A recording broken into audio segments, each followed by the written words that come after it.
Good morning, and welcome to your daily Farm and Home Show, brought to you by the University of Kentucky Cooperative Extension Service. And now, here's your host. Good morning, and welcome to your Farm and Home Show. My name is Joanna, and this morning we're visiting with Jason Phillips. He's the Simpson County Extension Agent for Agriculture and Natural Resources. Good morning, Jason. Good morning, Joanna. Well, I'm glad you're here today because you're going to talk about a topic that's on a lot of producers' mind. And it seems like just in the last few years, we've had a black vulture problem. Yeah, it's been an increasing problem for our livestock producers.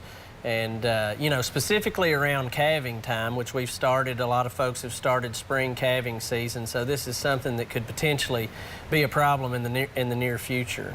And a lot of people might ask, this black vulture, is it different than the turkey vulture? Is it a different species, or? Yeah, unlike, you know, the turkey vulture has a reddish head, and that's where it gets its name, similar to a turkey's head. And they're strictly scavengers, meaning they're not predatory in any way.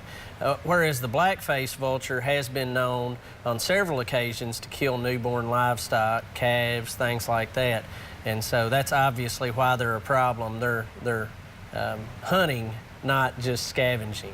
Right, and a lot of people who've had these problems, they say that, you know, the newborn calf will come out and these vultures will come and actually kill that calf. Right. I mean, they're actually just waiting for that calf to be born, and typically they work in packs, and they will just descend upon a newborn calf.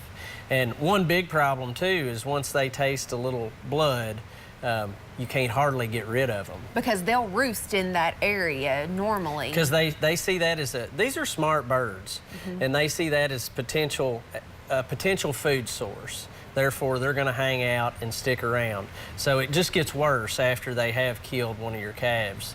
The likelihood of you having additional problems are going to increase. And so if you've seen these birds roosting around the farm, are there ways to prevent them, or how would people go about solving that problem? Well, there are some ways to prevent them, but now you can't just go out and shoot them. You can't say, well, they're causing me a problem, so I'm going to go out and shoot them. There's a federal Migratory Bird Act that was passed back in 1918, and so you cannot legally take these migratory birds. The black vultures fall under this category without a permit. Okay. So we can talk about it, but there are ways to obtain permits, but in no shape, form, or fashion would I recommend taking these vultures without a legal permit. Migratory birds are federally protected, and so you could, you know, there's some steep fines and things like that that can be associated with taking them without a permit.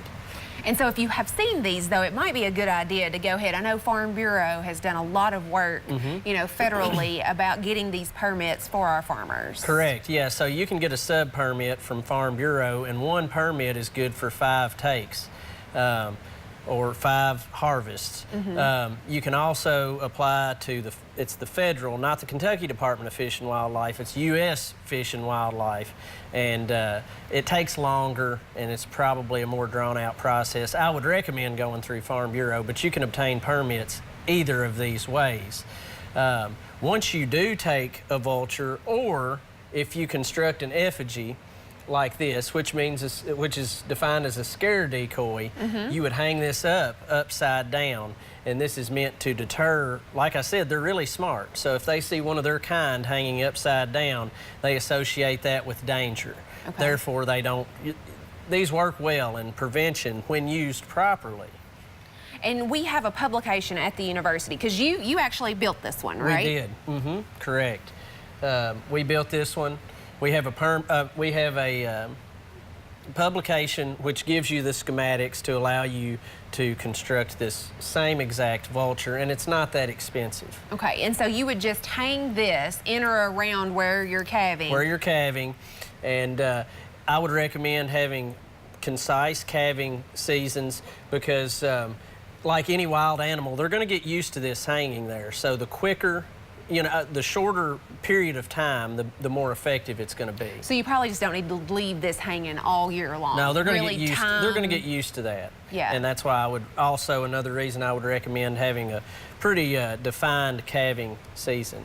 Yeah, to make this useful. And it has been a problem in Kentucky in Warren County. And so you have a couple options, permits, effigy, but we do have a publication for you. And Jason, thanks for the information and showing us how easy this could be to build. So if you have any questions, make sure to contact your local extension office. Thanks for watching.